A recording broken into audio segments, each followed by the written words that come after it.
The life of a peasant. Be me. Human. Have dumbass troll friend who always wanted to cast spells. He can't even read. One day he shuts himself in a cave. Says, I will become a wizard. Ignores antics and continue living simple peasant life. Troll friend comes out a week later. Something obviously went wrong. He has gigantic bouncing tatas. How did this happen? I ask.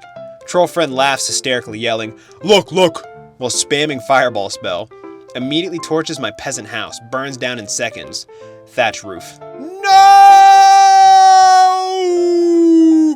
I scream, collapsing to my knees as my whole life burns to ash. Troll not such a friend begins jumping around in panic. Tata's jiggling. I become wizard, but at what cost? He laments. I am distraught. House burns down to a crisp along with everything I know in front of my very own eyes. Troll crouches next to me. You could touch boobas if make feel better, he offers. I begin weeping. I don't want to touch your tatas, I whisper through tears. Troll gets offended and starts crying too. Big wizard honker shaking violently with every sob. Village elders arrive. They are not happy. The fire is spread to the entire village. They demand to know what happened. Troll, who is absolutely not my friend anymore, panics. Tries to cast illusion, but accidentally enlarges himself. I just realized this is from someone we've seen on this channel before. His name's a wizard. He's made fantasy LARP stories like these before. The village is now completely on fire and a big troll with massive tatas is standing in the middle of it all. Burn the witch! Burn her! The peasants scream. I still pity the troll, so I tell him to run. Troll, possibly still a friend, tries teleportation magic. Blinding flash of light. Open eyes. We're in some noble's bedroom. The king is in bed polishing his uncut spear. He stares at us. Awkward silence. Guards! He screams. Guards rush in. Troll panics and starts spamming fireball. I start weeping. This can't get any worse. He grabs me and jumps out the window. Barely escaped from the castle. We are now wanted criminals for arson and trespassing. My face when I lost everything. Look at Troll. We could have been normal. Troll laughs and juggles massive tatalas. I stare into the abyss.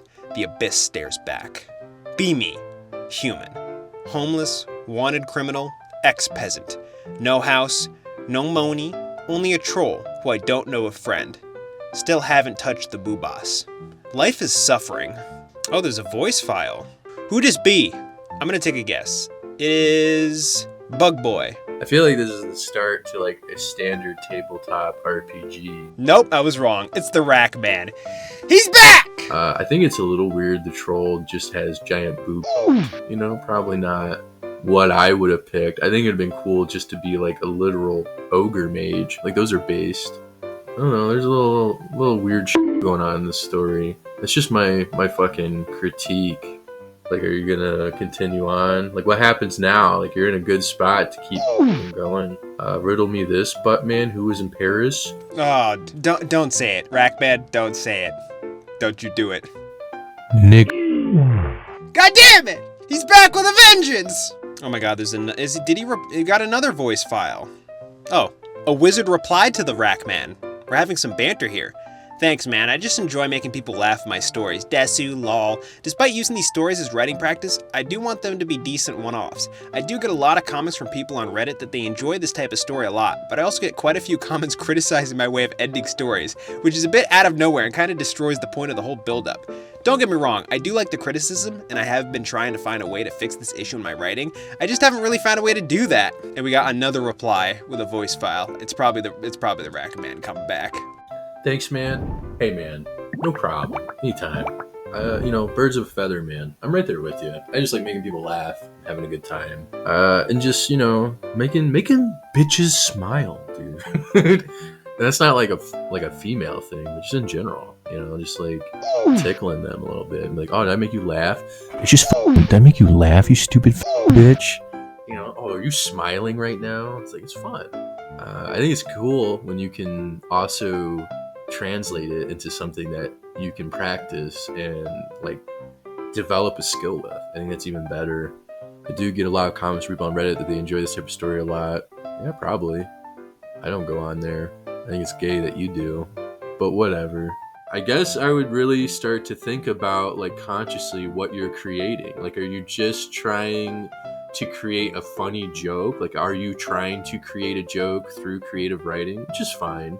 What are you trying, I guess, at the end of the day to do? You should think about that, you know? And I think your actions, like your efforts, will be more focused and benefit accordingly.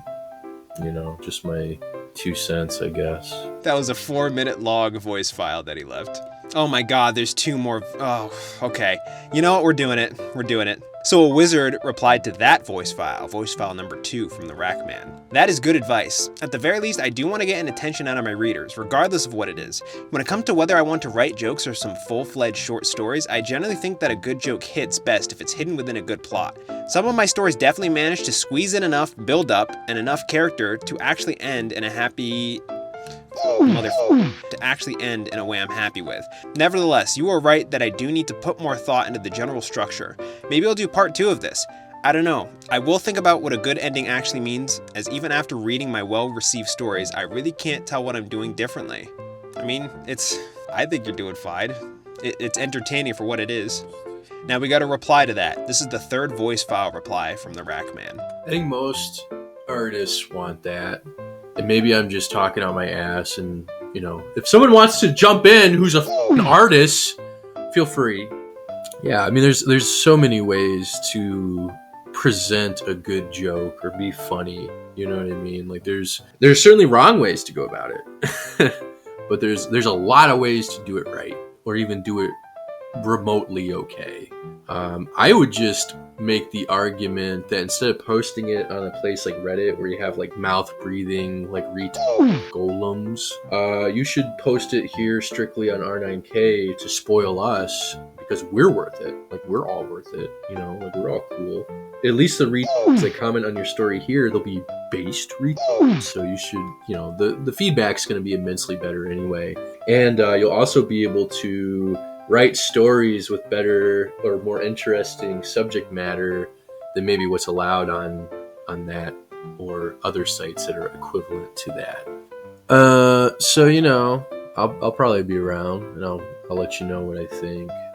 Like I said, it's better than some of the other threads. That's for sure. I'm going to try to shave these down. That one was 3 minutes long. A wizard replied to voice file reply number 3 from the Rackman. I will post under this name or VA from now on, so if you do see a story, feedback would be appreciated. Although R9K does give better feedback, I rarely actually get comments here. I can give you some feedback, a wizard, now that you're a recurring character in our canonical 4Chan universe. For what it is, like, these things work, and I think you could probably lean more into the humor. Try to build up these dramatic beats and then subvert them with more humor. That's where I get a lot of the enjoyment out of these. Right, the troll with the tatas, the thread of the troll being an almost friend, or bouncing back and forth between he was a friend, now he's not a friend, is he becoming a friend again? Stuff like that. I also like the fantasy theme, the medieval fantasy stuff. I think that's pretty funny. For what it is, it's good. It's not trying to be anything more. It's just your fun little postings here. And there's nothing wrong with that. I don't know, I've noticed this could just be me, but people are almost more apt to criticize stuff if it's not as well established in the social zeitgeist. Some people seem to take these not so serious things way too seriously. So what you could do is just take the advice that you think is right, if you think there's an actual valid argument to be made there, and then apply it to your writing. But that's the thing, you're gonna have to filter through the advice, because not all of it is going to be good or warranted. Everyone has a different opinion on pretty much everything. So Rackman replied to that with one last voice file, number 4. This one's 12 seconds. Let's hear it. That's fine, man. I'll keep my eyes peeled, you know, always do. It's not like we ever leave, you know, we're here forever. See you next time. I'm with Rackman on this one. I'll see you next time, wizard. Keep posting here and I'll keep covering them. Thank you for your patronage, my good old wizard boy.